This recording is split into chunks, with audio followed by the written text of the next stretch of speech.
Palabras de la noche. Palabras con imagen. El análisis de los acontecimientos que influyen en nuestra vida con el periodista Francisco Durán Rosillo.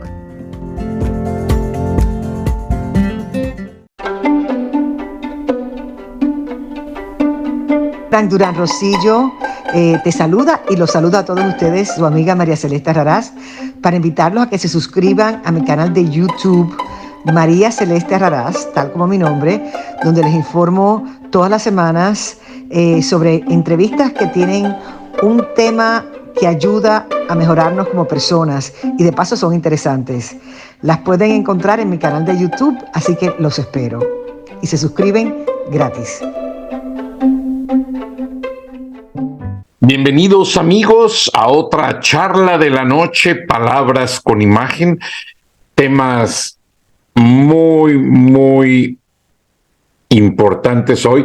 Si ven chuecos mis lentes, es que me quedé dormido sobre ellos y creo que afecté uno de los bracitos, pero mañana voy al oculista que me los arreglen. Son nuevos y compré una garantía, que bueno. La situación está preocupante.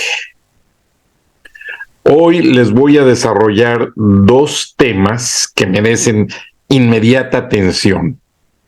Uno, noticioso, acaba de pasar hace algunas horas, y es que Israel inició el bombardeo de las fábricas de drones y armas, algunas de ellas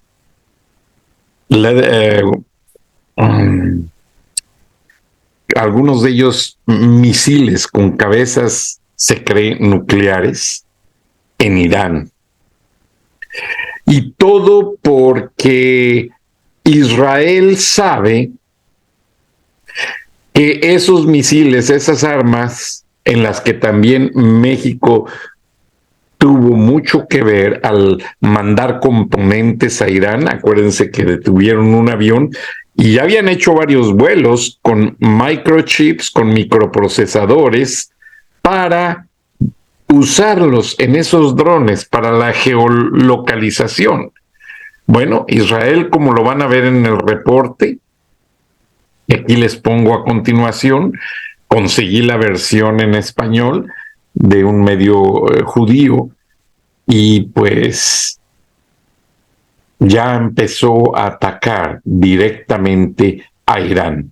Obviamente que Putin no se va a quedar de brazos cruzados, y esto podría ocasionar más retaliación militar. Ahora, estúpidamente el presidente López Obrador en el jueves o viernes se declaró a favor de Putin y condenó que Alemania le estaba mandando cañones sofisticados y blindados al gobierno de Ucrania. ¡Qué tontería! Porque es aquí donde Rusia está invadiendo Ucrania.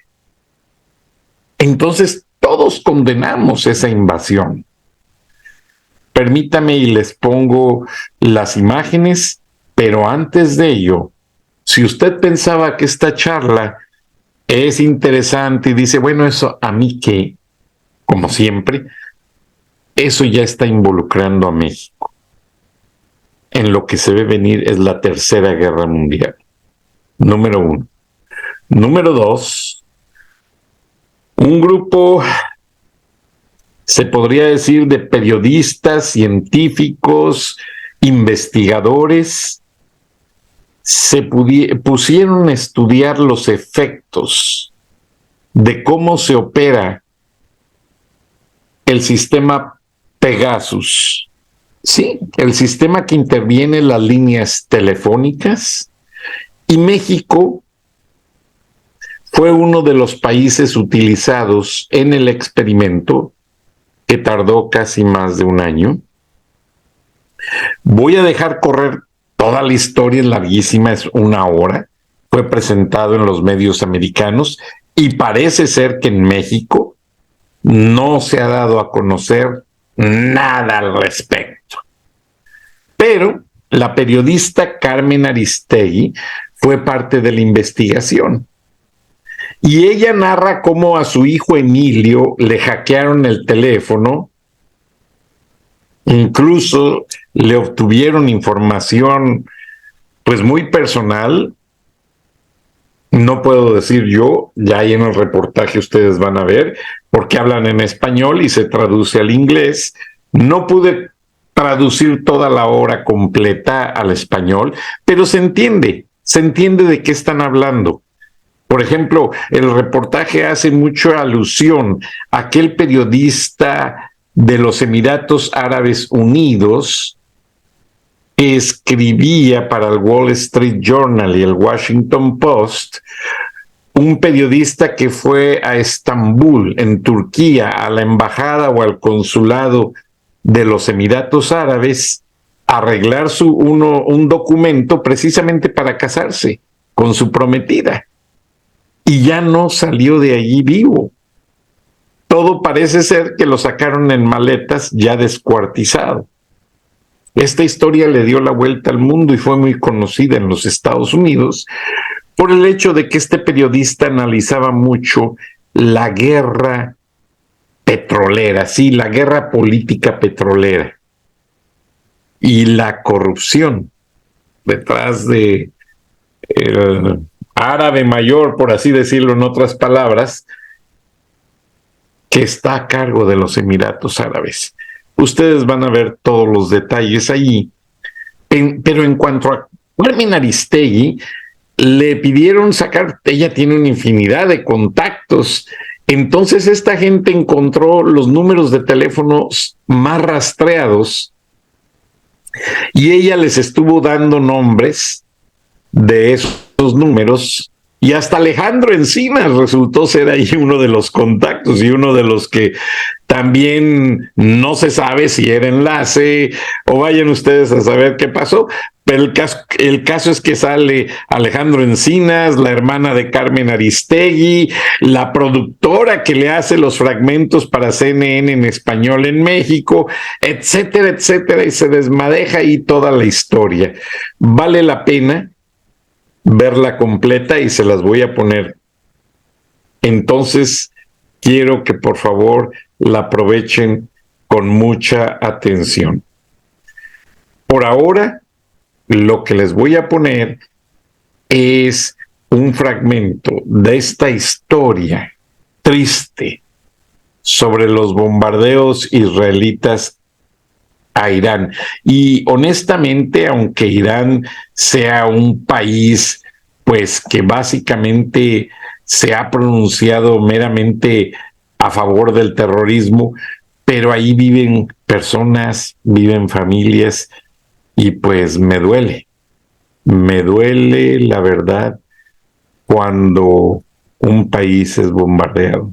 Yo he tenido que estar en guerras por razones de trabajo. Y créanmelo, no es nada fácil. No es nada fácil. Hasta el más valiente se dobla a veces en esas cosas. Se los puedo decir con lujo de detalles, pero no me gusta hacerme parte de la noticia. Lo viví, lo sentí, y ahora lo que trato es pronunciarme en contra de las guerras y promover la paz del mundo. ¿Cómo? Diciendo la verdad, buscando la democracia y la justicia. Así vamos a evitar que López Obrador le entregue el territorio mexicano a Vladimir Putin para que venga a este continente a vengarse de la ayuda que Joe Biden le está dando a los estados, a Ucrania y a algunos estados que se defienden de estos países como Irán. Que son varios, luego los detallaremos, pero el punto de hoy es el ataque a Irán y el espionaje periodístico tan grande y político que existe. Y antes de poner las historias, México, en el gobierno de Andrés Manuel López Obrador, escúchelo claramente, es, aunque no fue el que compró inicialmente el sistema Pegasus, pero es el que está pidiendo a la compañía francesa versiones más actualizadas del sistema de rastreo de llamadas y acceso de datos. Incluso estos periodistas sugieren, lo van a ver en el video, que cuando usted se reúna con alguien y van a hablar algo muy importante, apague el teléfono, lo deje en otra habitación o si es posible en el carro y le pida a las personas con quienes se va a reunir hagan lo mismo. Porque en México tiene Pegasus la Secretaría de Gobernación y tienen un departamento grandísimo con más de 200 técnicos rastreando llamadas. La Secretaría de la Defensa Nacional también tiene, por aquello de que a Gobernación se le vaya a ir algo, la Defensa Nacional tiene su departamento de rastreo con su propio Pegasus, buscando gente, accesando datos, llamadas. Y aunque usted, su teléfono de WhatsApp le dice que las llamadas son encrypted, end-to-end, las llamadas son encriptadas y seguras de un lado al otro, o sea, al que usted llama como el que le llama a usted, no es cierto. Aquí se descubre cómo rastrean, escuchan y ven las llamadas y a través de ello se meten a su teléfono, bajan sus fotos, bajan los documentos que usted tiene, incluyendo bancarios, cuentas, palabras claves de acceso para otras cosas y, lo más triste, hacen de su teléfono un espía. Sí, porque con el teléfono saben cuándo salió de su casa, a qué medio de transporte se sube, a dónde va, con quién se reúne, todo. Usted ya no tiene privacidad. Ahora entiendo por qué algunos líderes de los carteles que no han podido ser agarrados, pero esto más bien es cosa de que el gobierno no los quiere agarrar, no usan teléfono celular. Cuando van a hacer alguna llamada le dicen a uno de los chachalacos, a alguno de los, ¿cómo les llaman? Halcones que tienen 10 millas lejos, dicen, oye, dile a fulano que me traiga su teléfono, que me lo preste, hace las llamadas que tiene que hacer, esto y lo otro, le regresa el teléfono y le dice, desaparécete de aquí, vete a tal pueblo a trabajar y no vengas conmigo nunca más. Así lo hacen. Así lo hacen. Bueno, vean los reportajes y después de esto nos vemos y nos escuchamos mañana. Hasta entonces. Noticia de último minuto, Israel ataca a Irán aparentemente para ayudar a Ucrania. La fábrica de drones para Rusia así lo ha demostrado. Hay un incendio en Irán, en una refinería de petróleo Azarir, también en el centro de producción de municiones y también en donde se realizan los drones, donde es una fábrica de drones, estaría en llamas. Parece que Israel lanzó una operación especial sobre Irán para destruir toda su industria militar. Esto sería algo que, a pesar de que tiene o no que ver con Rusia, por supuesto que Rusia estaría ahora mismo muy atemorizado con lo que está sucediendo, porque de ser así, significa que Israel habría tomado ya un bando entonces. Recordemos que Israel no se quería meter en la guerra de Rusia con Ucrania, pero habían fuertes rumores de que decían que Israel iba a tener que meterse. Y recordemos que ahora acaban de decir que Vladimir Putin básicamente está enfrentando a todos los países y básicamente está amenazando a toda la OTAN. Parece que ha llegado la gota que ha derramado el vaso de agua. El Ministerio de Defensa de Irán informó sobre varios ataques con drones a lo largo del país. No se conocía la autoría del hecho, pero más que nada todos los caminos conducen a Israel. Algunos creen que esto es Estados Unidos desde Israel atacando a Irán para destruir los suministros de armas a Rusia.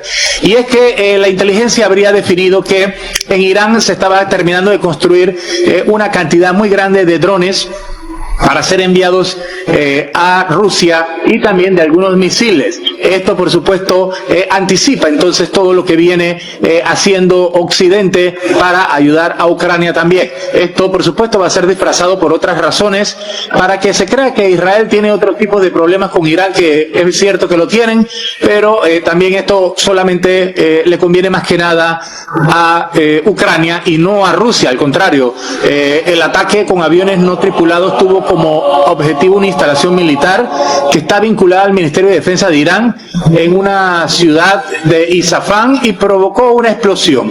Y se cree que Israel está poniendo a prueba su fuerza aérea y algo está pasando. Hay múltiples explosiones en diferentes 5 lugares de todo el país de Irán, y los rumores es que Israel atacó toda esta área de Irán. Algunos creen que el gobierno de Israel y de Estados Unidos estarían invadiendo el espacio aéreo de Irán, pero no hay nada que puedan decir. En este momento no se ha atribuido la responsabilidad a ningún país o grupo específico, pero se está dando en este momento. Algunos drones fueron destruidos, según lo ha dicho Irán, según la defensa aérea, y quedaron atrapadas algunas trampas de defensa y explotaron. Pero parece que no hubo hasta ahora ninguna baja, pero se han dado de 5 a 6 explosiones reportadas en diferentes lugares. Todo esto tiene mucho que ver con la producción de municiones y de aviones no tripulados. La fábrica de aviones no tripulados en donde se hacen estos drones especiales iraníes para Rusia habrían sido destruidos. Se cree que esto iba a ser Unidos de poder iniciar algún tipo de ayuda para Ucrania. Recordemos que Israel no se ha querido meter, solamente ha dicho que ha estado ayudando de manera a través de la inteligencia, y aquí podría hacer algo de esto. Ya en Serbia se había destruido una vez una fábrica de drones también, que se las daban a Irán y Irán se la daba a Rusia. Así que en este momento Israel estaría entonces ayudando en lo mejor que puede suceder. Hubo una explosión en uno de los centros de fabricación de municiones y muchas personas dicen que Israel está haciendo esto por Ucrania de manera silenciosa, que lo está haciendo a propósito y lo está haciendo para ayudar de todas formas a Ucrania. Recordemos que Israel y los Estados Unidos hicieron hace poco unos ejercicios militares, y también hay que recordar que en Israel hay muchas municiones de Estados Unidos que están allá guardadas especialmente para usarlas cuando sean necesarios, sobre todo en estos momentos contra Rusia. Pegasus, which has been used to monitor and track journalists, human rights activists, and dissidents across the globe. In collaboration with Forbidden Films, a 2-part investigation. We immediately realized that this story would be huge. NSO was established with the ambition to make the world a safer place. Into powerful spyware. It's a military weapon used against civilians. This is extremely serious for democracies. Used around the world. There is no control over how countries use it, and they have been using it in the worst way you could imagine. Now on Frontline, part 1 of Global Spyware Scandal, Exposing Pegasus.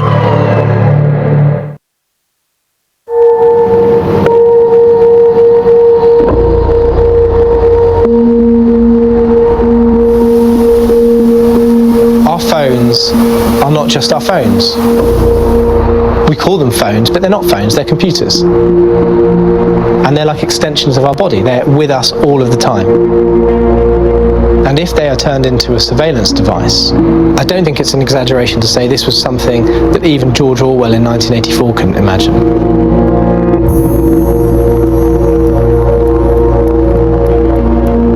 It's beyond science fiction. On va se faire un brief.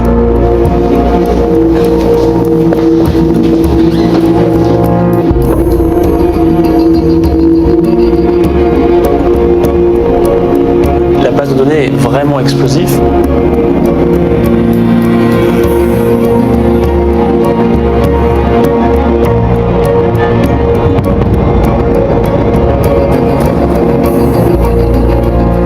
Pegasus Pegasus. This technology is so far ahead of government regulation and even of public understanding of what's happening out there.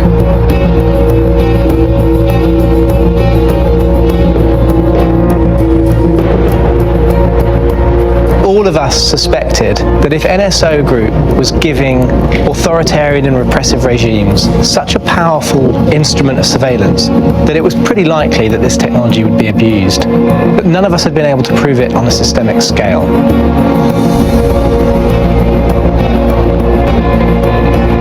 Con la pesquisa recabada por The Washington Post, The Guardian, Le Monde y otros medios. A joint investigation by 17 news outlets and forbidden... Activists, lawyers, and journalists are reportedly among those who've been targeted by the phone spyware. Phone numbers belonging to some big-name politicians. 国家元首、皇室成员、政商要人和部分记者的手机。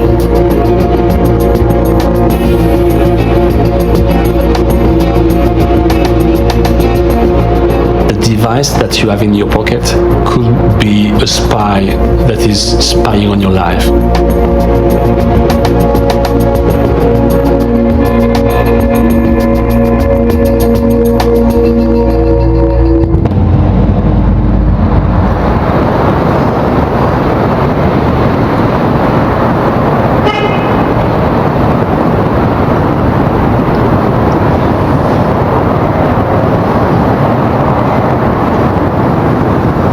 Il faudrait qu'on éteigne tous nos téléphones portables et on les met tous dans la pièce à côté.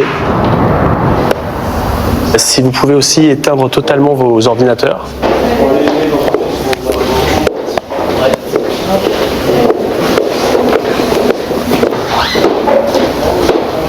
Parfois ce sera un peu contraignant dans les mois à venir, mais c'est un sujet extrêmement sensible.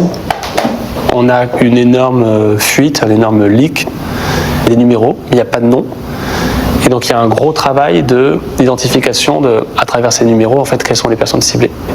La base de données est vraiment explosive parce qu'il n'y a que des scandales en puissance.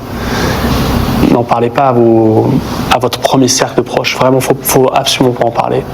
Parce que on parle d'un sujet où il est question de surveillance et donc on est vraiment directement pas dans la gueule du loup, mais on est dans le collimateur et à un moment donné, on sera vraiment surveillé de près, c'est certain.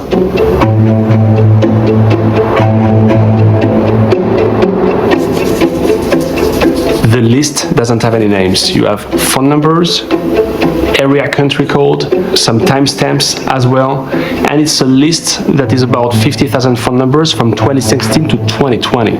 We can't explain where the list is coming from. We can't, of course, reveal who is our source.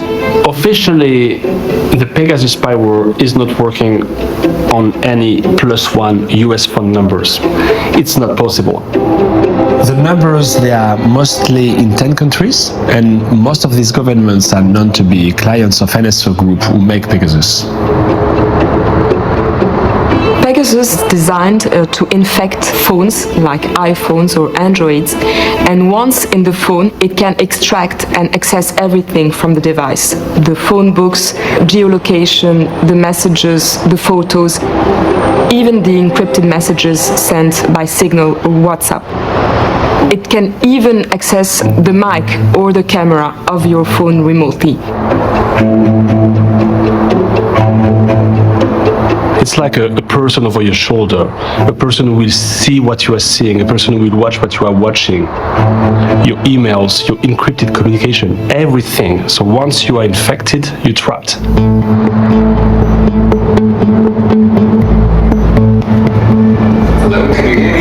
I can hear you, I don't see you. Hello, Paul. Hi, Dana.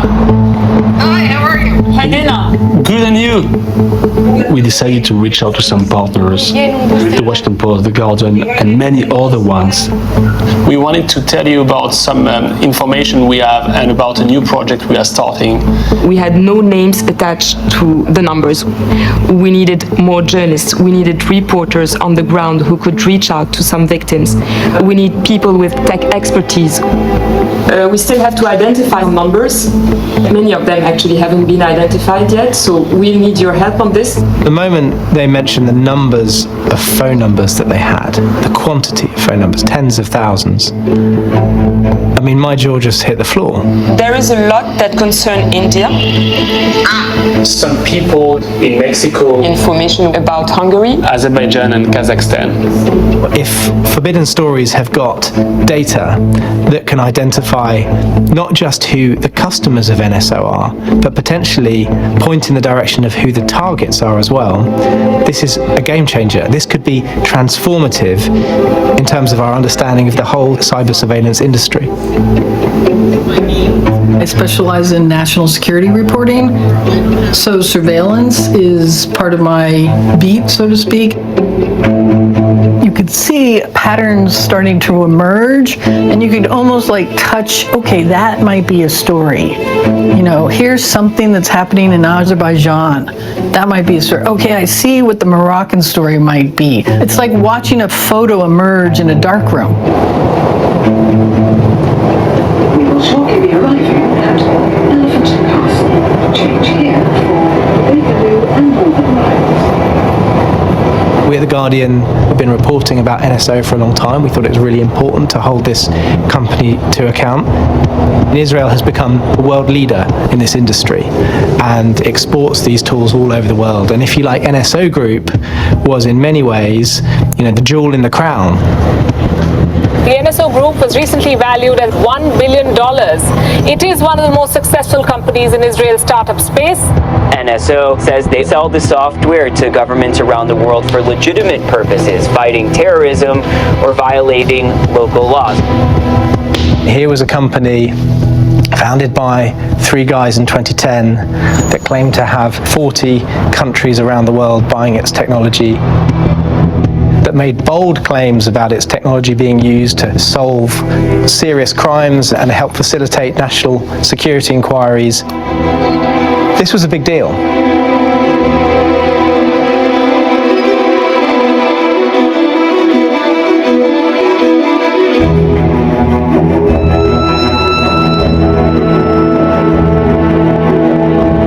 I can tell you, on the last 10 years, we only found 3 cases of misuse. And we took very serious action that we are always taking. And these serious actions meant that we shut down the system completely. We only sell it to governments or to entities that we know or we want to believe that they will not misuse the tools. And this is how we check the customer, this is how we diligence them. We have all the mechanism to make sure that they are not misusing the systems.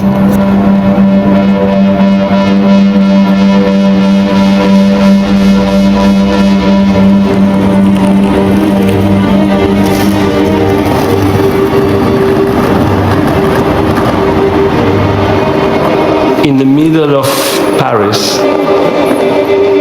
in the middle of this big COVID crisis, we got everyone together to plan the investigation. Thank you. Sorry about that.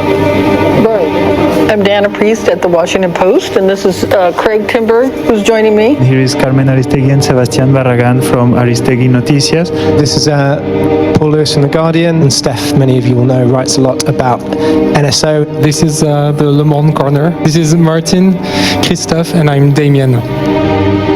Usually we see reporters at other news organizations as our rivals. We compete against them. We never want to share information with them because, you know, we want to keep our stories to ourselves. And this is just a different way of operating. This is seeing other journalists as partners.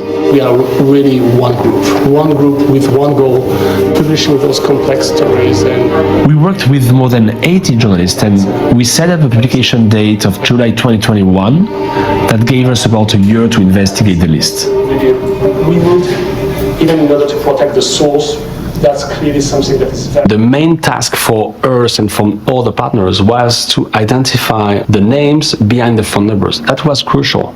With phone numbers only, we can do nothing. The data is the beginning of the project. We need to find sources. We need to go on the field. This project is about who is spying on who in many countries, and those countries, most of them are very dangerous. We had a kaleidoscope of potential victims. We have the data, but how do we prove that Pegasus was on the phones? And that was always going to be the hardest thing about this project, which was We had data which is a very good indication of who the persons of interest were to these government clients of NSO, but we couldn't know whether a phone had been hacked unless we conducted forensics on it.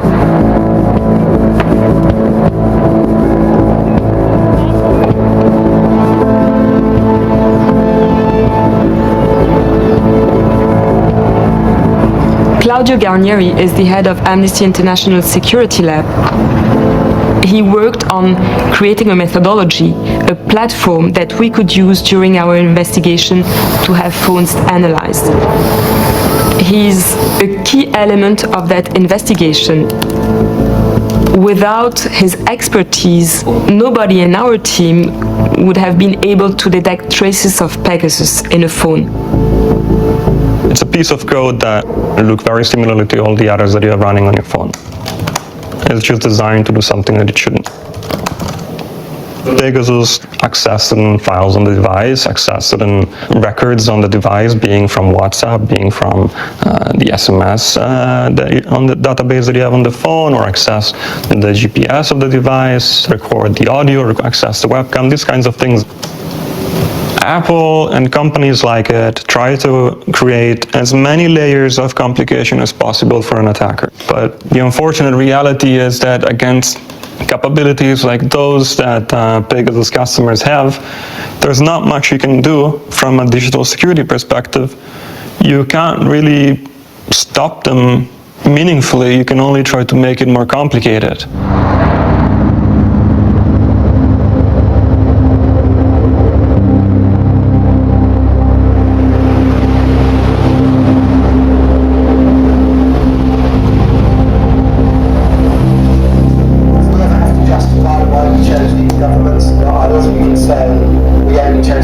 At some point, we discover very crucial information, an information that changed entirely the project. For years, we heard rumors about the Pegasus spyware might have been used against Jamal Khashoggi, who was killed in 2018 in a consulate of the Saudis in Istanbul.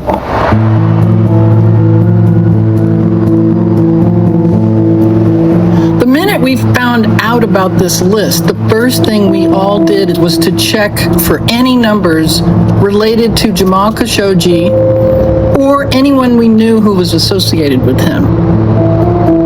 And right away we found 2 numbers associated with the 2 women closest to him in his life. Jamal Khashoggi's murder really, in the history of the Post, stands out. He was an opinion writer for the Washington Post, very gentle, soft-spoken man. His voice became very important because he was the single most important dissident writing about the Saudi regime. Jamal, let me start with you. You've compared your crown prince to Putin, to Iran's supreme leader. You've said he's creating, quote, an interesting form of dictatorship. How so? I still see him as a reformer, but he is gathering all power within his hand. As we speak today, there are Saudi intellectuals and journalists jailed. His murder was so cold-blooded, and we still don't have the whole story. Jamal went to the consulate in Istanbul, and then he disappeared. Senior Turkish officials have reported that he is in fact in the building and he is still here. His close friends and family are still trying to figure out what the situation is. There's waiting on an official statement. I spoke to his fiancée, who was also here, who told us that they came here to issue a number of documents so they could marry.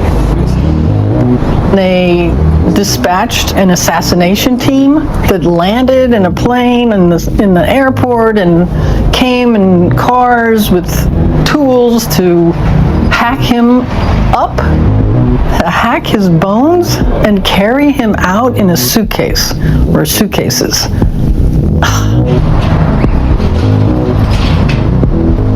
Pretty soon after his murder, people started asking, was Pegasus used against Jamal?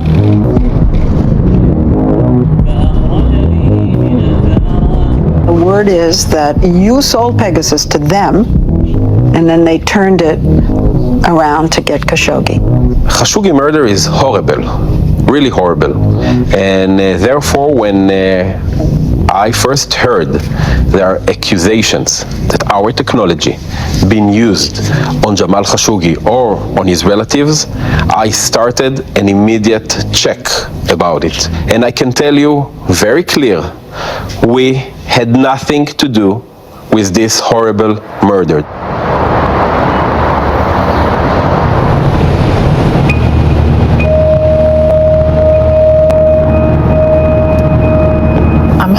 That Hatice Khashoggi's fiance, who we'd all gotten to know on television because she was outside the consulate when he didn't reappear, I'm hoping that Hatice will let us do forensics on her phone to see for certain whether she was targeted, and maybe if we get lucky, whether we can see what they took out of her phone.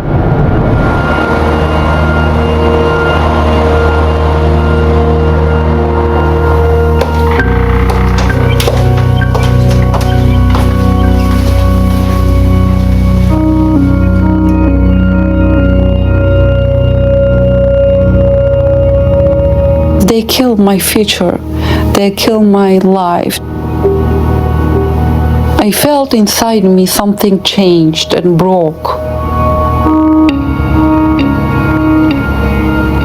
Do you feel like your phone is doing anything strange? Do you think it could be hacked? We can test it, so we could do that. If you wanted to do it, Okay, you can do that. Okay, that'd be great. We just need to plug your phone into our computer. Okay. So maybe we do that. Great.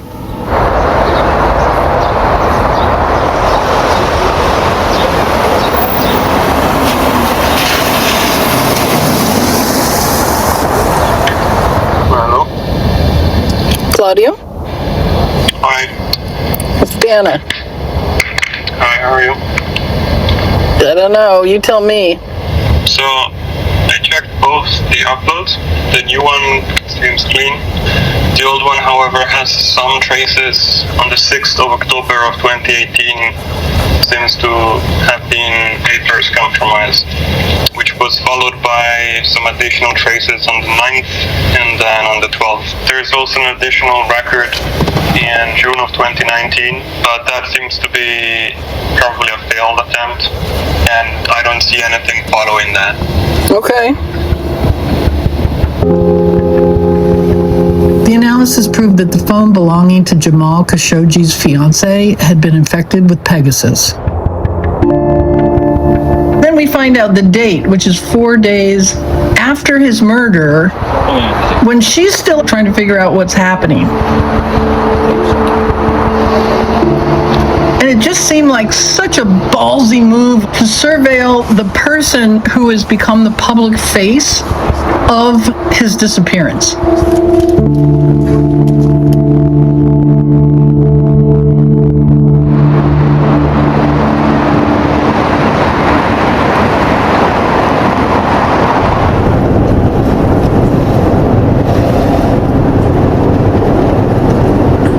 Jamal had a complicated personal life. Hanan Attar is probably the least known character in Jamal Khashoggi's life. She's actually his wife, and most people have not heard of her. He had secretly married in the United States in an Islamic ceremony. What I discovered is Hanan is living in hiding in the United States while she waits for her political asylum case.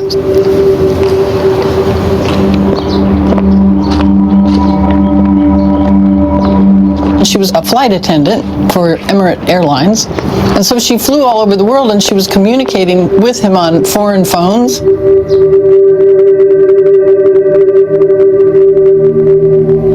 He was so happy, and I was so happy as well. This is his birthday in a restaurant in Washington, and his friend Maggie behind us, the one she made the birthday party. There's all of his friends around us. This last birthday in his life. He was careful, but he didn't realize maybe my device is much dangerous, and I didn't know as well. He suspect, but he's not sure, and I'm not sure as well. She allowed me to download her phone, to send a copy to Claudio and to Bill Marzak at Citizen Lab, who also conducts forensic analysis.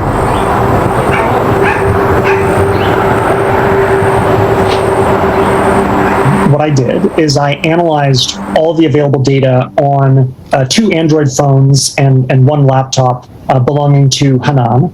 On one of the phones, it appears that there were 2 separate links to the Pegasus spyware that were actually opened. That shows that she was... Before Jamal's murder, Hanan had been detained and interrogated in the United Arab Emirates, which is, of course, a close ally of Saudi Arabia. They took me to office in the airport. Then they took me to my house. They searched the whole house. They took my devices, my family devices. They have the password. I was in investigation for 17 hours until I got tired. I slept in the floor. What Bill discovered was when she was detained at the UAE airport, somebody who took her phone then opened a browser on her phone and then typed in a URL that then directed the phone to a website known to Citizen Lab as being a Pegasus website that activates the infection. The link to Pegasus was actually typed into the web browser, character by character. They made a couple typos actually while they were doing it, which tells me it was done manually. We have the smoking gun from Hanan's phone, which is the traces of the spyware. Almost certainly the spyware was installed and exfiltrated information from her phone. So she was, in my view, monitored. He was telling me what he's doing and what his connection, what his movement, what is his state of mind. So you were communicating with him? A lot. They tracked my husband through me long time back before they killed him. Because he was telling me, only me, everything. I didn't know this much. They track him through me all the time. Yeah. Why this all come in my life? They did track Jamal and kill him through me, long time back.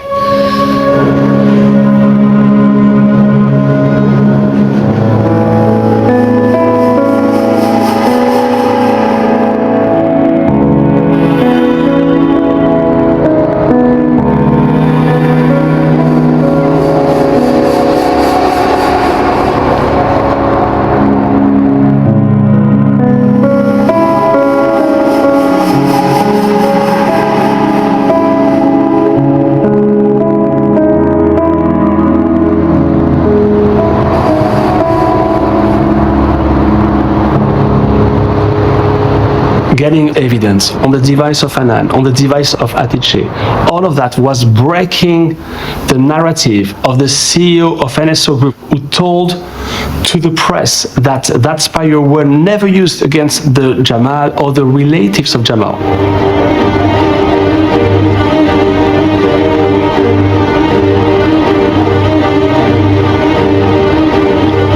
In the list, we saw more than 15,000 Mexican numbers. Mexico was among the very first customers of NSO Group. One of Mexico's best-known journalists is Carmen Aristegui, and she was part of our investigation.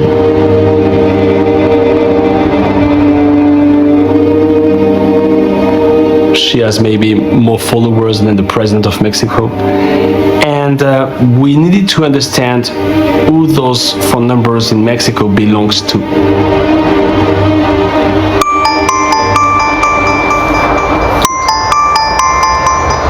Hola. Hola Carmen, es Artur de Forbidden Stories, ¿cómo estás? ¿Cómo estás? Qué gusto. Forbidden tuvo un universo de más de 50,000 números, pero había que saber de quién eran esos números. Se tenía que investigar uno por uno. Carmen, hay muchos contactos de tu teléfono en nuestra lista. Ok. Lo que podemos hacer ahora es que puedes entrar los números en tu teléfono para decirme a quién pertenecen los números. Así lo vamos a hacer.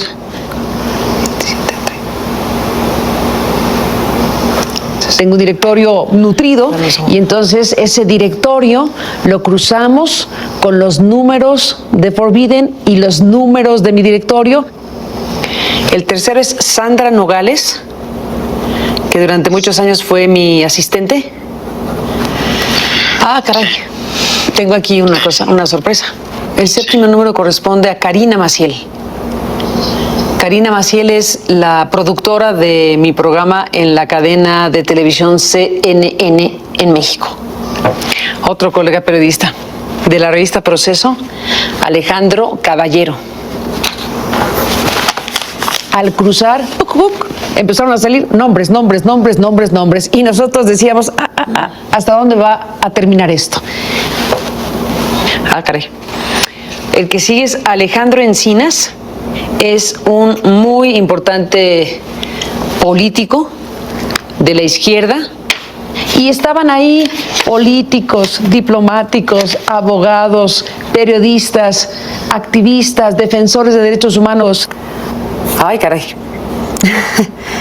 Bueno, aquí te puedo decir que está mi hermana. Aquí aparece mi hermana Teresa Aristegui Flores. Es mi hermana, pero no está relacionada con ninguna actividad pública. Yo intuyo que aquí nadie se salva. Si hicieron esto, imagínate, ya perdieron el pudor, o sea, podrían haber espiado a su gato, ¿no? A su perro, al canario. O sea, ¿estás de acuerdo? A su propia familia.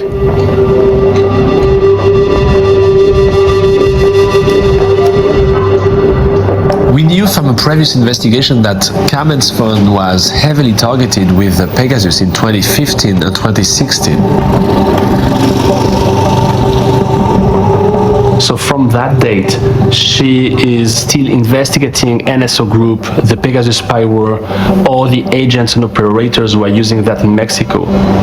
Durante los años que fui espiada, estuvimos realizando investigaciones periodísticas importantes para México, relacionadas con la Casa Blanca del presidente Enrique Peña Nieto.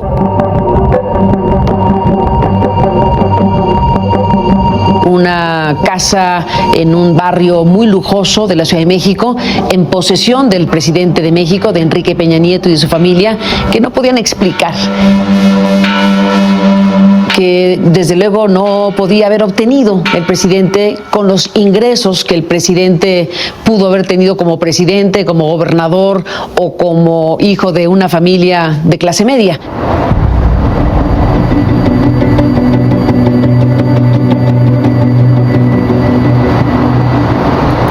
Que yo sospecho que mi teléfono está intervenido y el teléfono de mi hijo Emilio está intervenido, es cuando Emilio, un chico menor de edad, me pregunta: oye mamá, ¿tú sabes por qué recibo estos mensajes tan extraños? Y yo le digo: yo también estoy recibiendo mensajes extraños.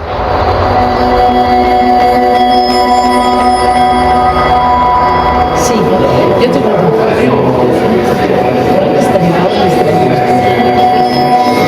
¿Quisieras clic para ver algún problema de tu visa en Estados Unidos? Claro. ¿Qué puede estar mal con tu visa, no? Sí, pero era imposible que no hicieras clic. A ver, yo veía mi visa y decía, pues, ¿qué vigencia tiene? Fuera de la vigencia, ¿qué problema puede tener? Pero, ¿sabes? Es algo que es inevitable que hagas. Que le expliques. Sabemos que Pegasus se vendió a la Procuraduría General de la República, se vendió Pegasus al Ejército, se vendió Pegasus al CISEN, al Sistema de Inteligencia, se vendió Pegasus a algunas instancias de carácter público.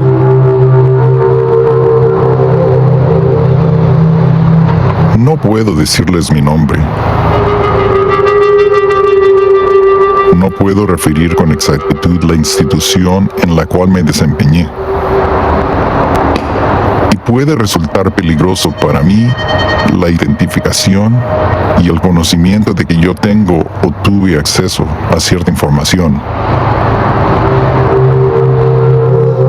El sistema Pegasus era toda una novedad para nosotros. El procedimiento era tener el número del objetivo, hacer lo que se denominaba la ingeniería social, que es búsqueda de información en fuentes abiertas del objetivo, con la finalidad de elaborar mensajes de texto que pudieran ser enviados al dispositivo móvil.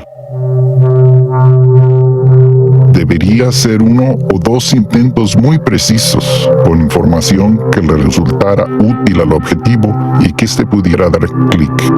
Si lográbamos el éxito que diera clic en el mensaje, eso automáticamente instalaba el software en el equipo móvil y a partir de allí ya podíamos tener acceso al teléfono, toda la información. Los resultados eran increíbles, porque una vez que se lograba instalar, infectar el dispositivo, se tenía acceso pleno al equipo móvil. Era una pantalla negra. En la parte superior izquierda teníamos la visualización principal y en la parte del lado derecho, abajo estaban, digamos, módulos o pestañas en donde se tenía cada una de las aplicaciones de las que se extraía información. Por ejemplo, teníamos el cuadro de la aplicación de WhatsApp, Telegram. Abajo teníamos el micrófono, las cámaras, la geolocalización y dependiendo de lo que nos interesara, le dábamos clic y era lo que se proyectaba en la visualización principal. A partir de la infección, cualquier información que sea eliminada, podemos verla nosotros, ya sean fotos o conversaciones, pero podemos seguir viéndolas.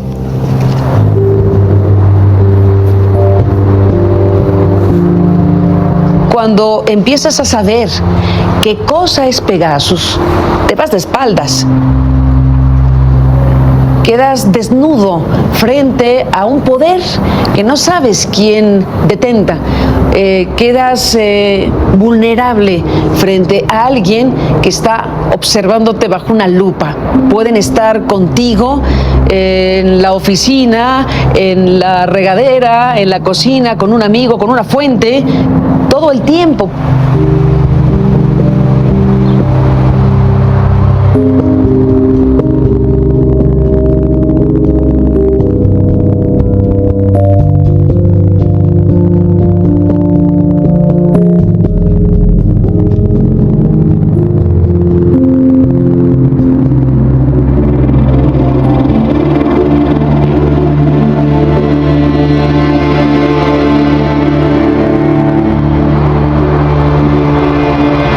Time during this investigation, we try every day to identify the person behind that phone number.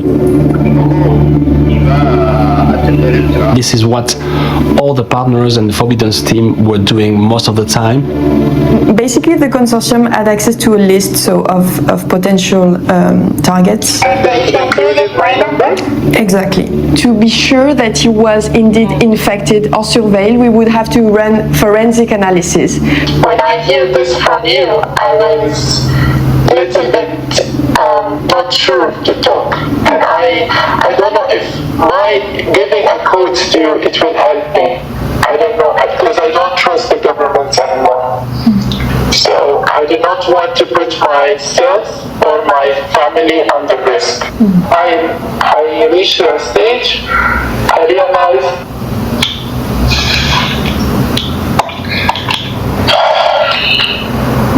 sorry. No. I realized this country cannot really trust. If you will ask me, I am very angry. Of course. Of course.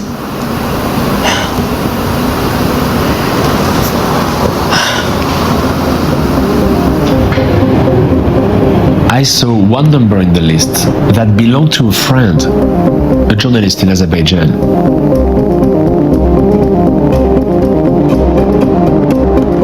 Her name is Kadia Ismailova.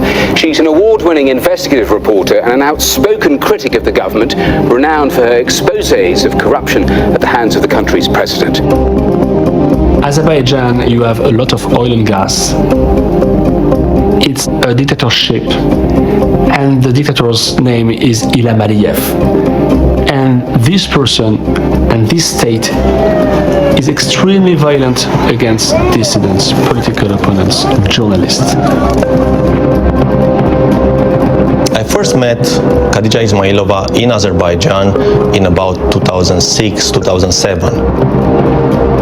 Khadija Ismailova relentlessly kept on exposing the wrongdoing and the corruption of the Aliyev regime. She showed how, they were having their hands into a big chunk of the Azerbaijani economy. She was showing how they were, taking money in a covert way, how they were stealing money basically from the people. Yada salın ki sizin hakkınızı talep eden adamlara nece zor tatbik edirsiniz. Hamısını yada salın.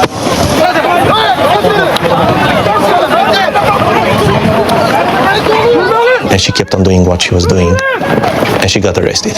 She got thrown behind bars.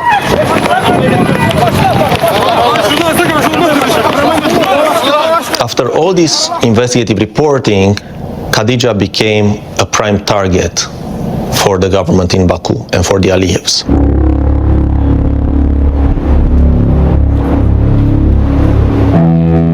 I don't know how to proceed with Khadija because I don't want us to put Khadija in danger. The thing that is quite difficult is how to get in touch with Khadija without communicating on electronic device. This is very sensitive, right? Yeah. This is very, very sensitive, especially for her because she's basically on probation. That's going to be a risk anyway.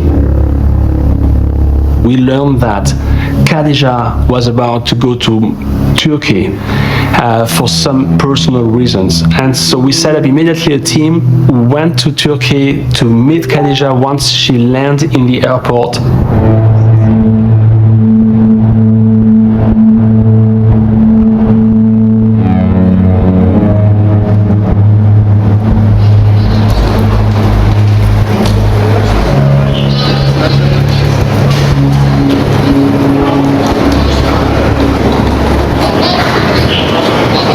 No, I'm nervous. I'm nervous too. I cannot stand still.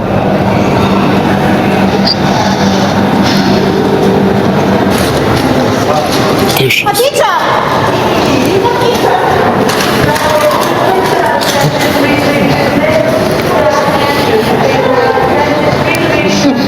Again. So many days. Yeah,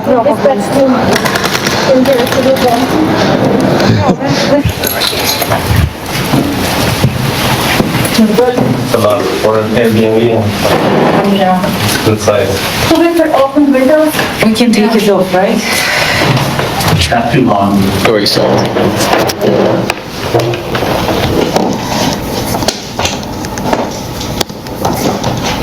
So we have about 1,000 number from Azerbaijan, and you are among them.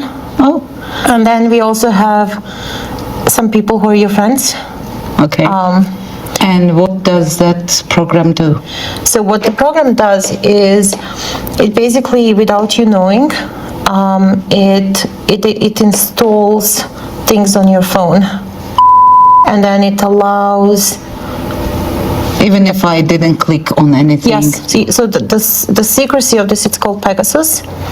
And the secrecy of it is that you don't actually see, or you don't do anything. So before you had to click on something to be infected.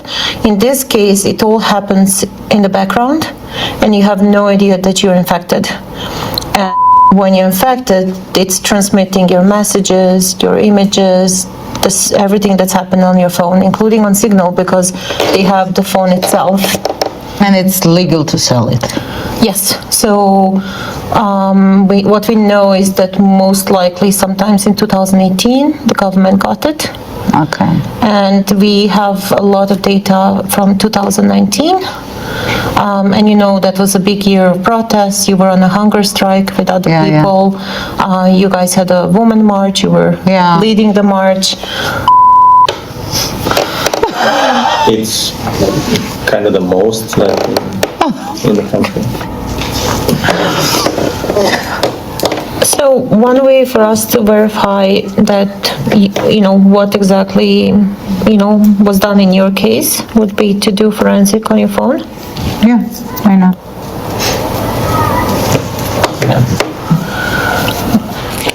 Is there any way to avoid this surveillance? Yes, we will set you up with a new device that you will be able to use. But I mean, on a phone, Is there a balcony?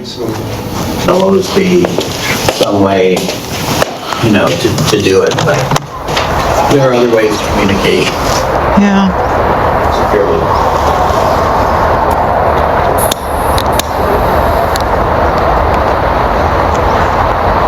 It's like,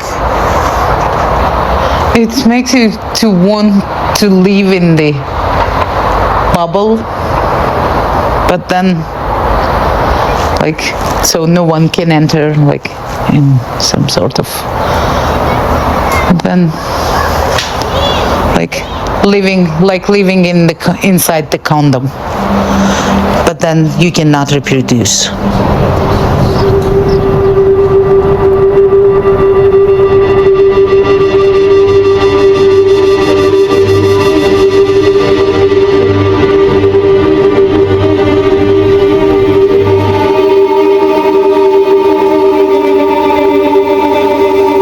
This is her phone. You don't need any cables? Nope.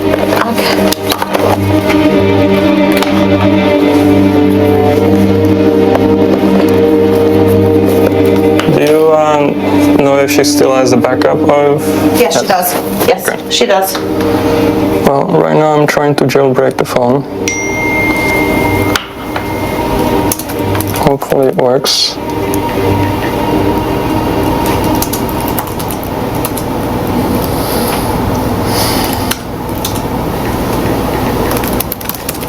So right now I am navigating through the phone. So I'm looking for things that might have executed network activity that is connectable to the company. Any leftovers of malicious executions, accounts that we know of, anything essentially that tells me the history of this phone.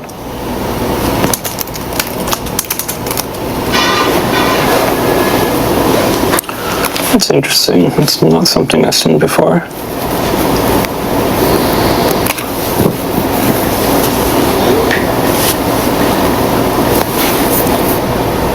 We see processes that we know are connected to Pegasus. We see some iMessage accounts that are connected to the attacks, because these might indicate what was the entry point. Oh, it was Apple Music? What the? Oh, really? That's weird. So they might have started using Apple Music to exploit it?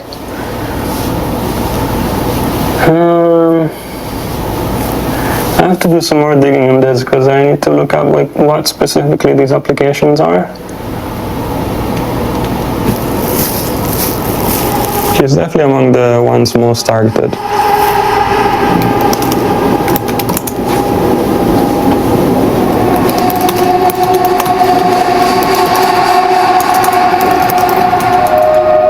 It's important to rectify this story, which is that these technologies are exclusively used for good purposes and for fighting evil and for fighting crime and terrorism and all that.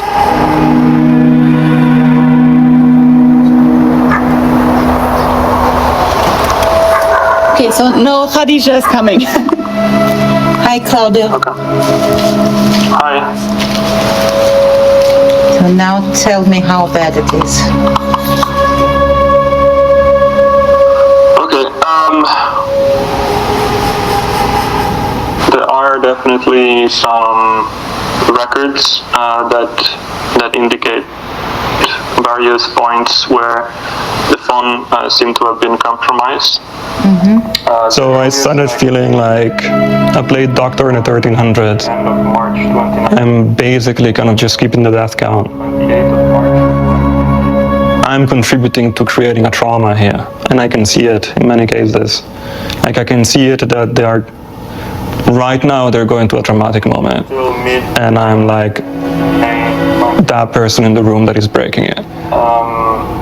There are also some more recent records from even as recent as early May of this year, so until a couple of weeks ago. But all in all, it seems like this probably extended between 2019 and 2020 at the very least. I've been told that you will not know what exactly had been monitored or recorded. Yeah.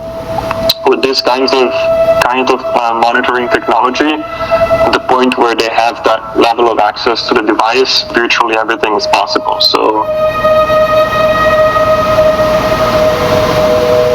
Yeah, thank you. Have a good day. Bye-bye. Bye. Right. That's not great news.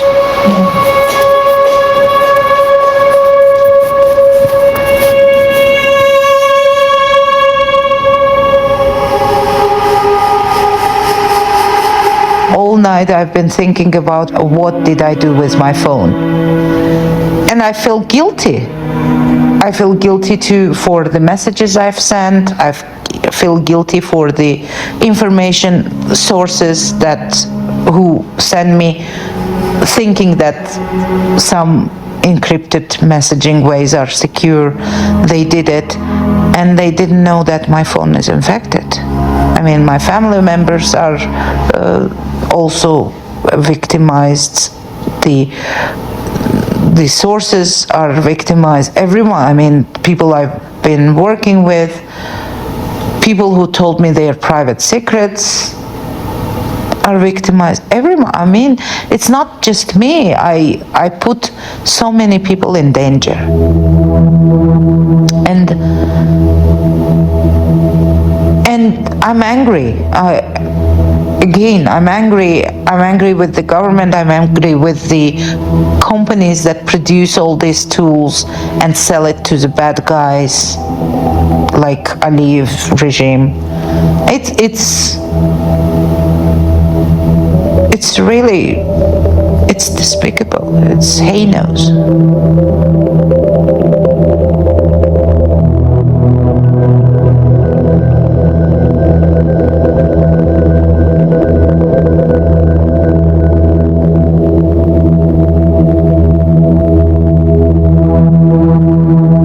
Kadizhna is not a terrorist. Kadizhna is not a criminal. She's a journalist that is taking a lot of risk to write some stories, to make sure people will get access to independent information. So that was one more evidence of the global misuse of that spyware.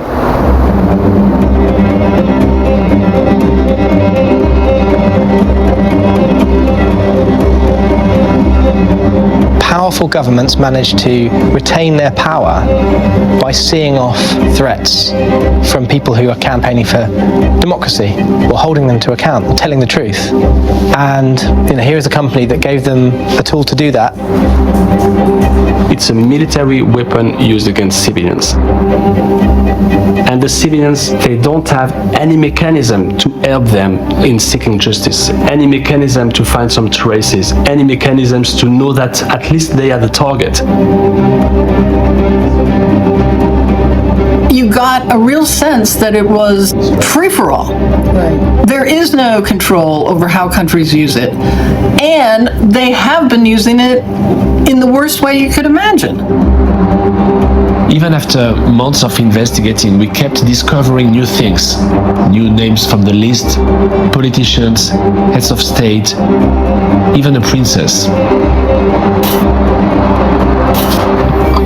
Hello, my name is Latif Al Maktoum, and I'm making this video because it could be the last video I make. Yeah.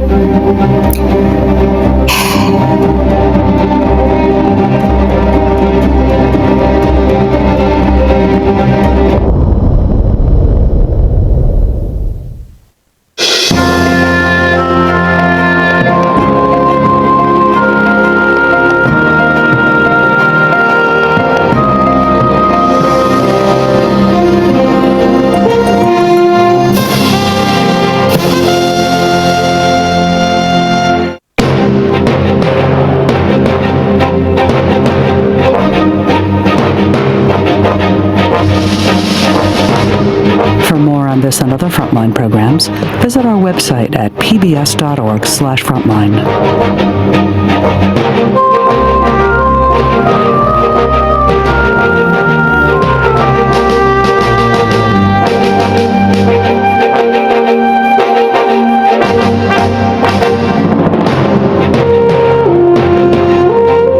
Frontline's global spyware scandal exposing Pegasus is available on Amazon Prime Video.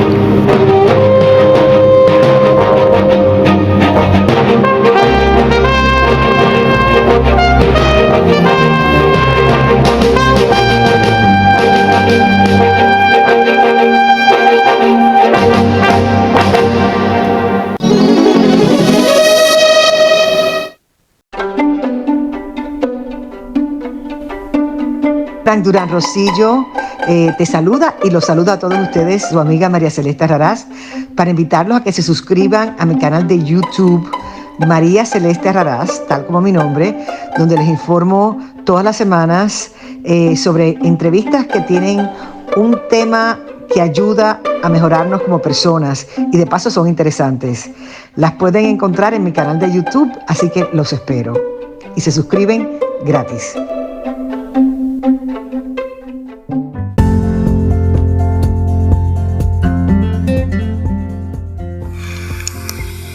Escuchaste el análisis de la noticia, transparente como el agua, con el periodista Francisco Durán Rosillo.